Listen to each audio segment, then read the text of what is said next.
Kamata wamama walikuwa wanajipanga.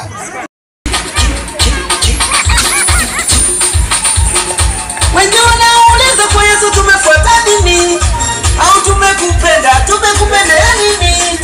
Na sisi tunajibu jamani, kwa Yesu tumeona matendo yako, tena tumeshuhudia uponyaji wako, watu wanafunguliwa kwa uzuri nao. Yesu watukimbilio, tena tuna mwingine ila wewe peke yako, kwa uzuri nao. Yesu watukimbilio, tena tuna mwingine ila wewe peke yako.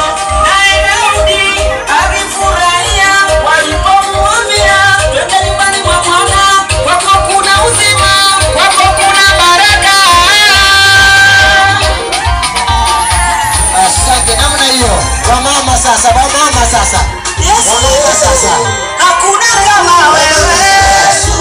Umekucha. Hakuna kama wewe Yesu. Hakuna kama wewe Yesu. Hakuna kama wewe. Subira, asante. Yeah, jamani tuna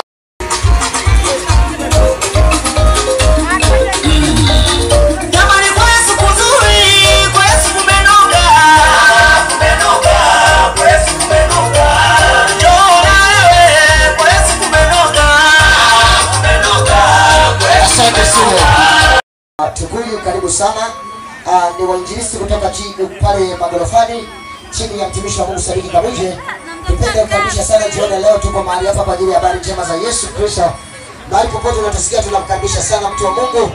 Karibu sana, unaweza kuendelea kusogea tukashiriki pamoja ibada. Kuna wenzetu hawajaenda kanisani lakini leo tuko ili tufanye ibada kwa pamoja. Kwa hiyo karibu sana, kuna baya mbalimbali na kuna watumishi wa Mungu mbalimbali ambao wako mahali hapa watakuwa wakimsifu Yesu. Lakini glory kwaya wapo, winners kwaya wapo na watumishi wa Mungu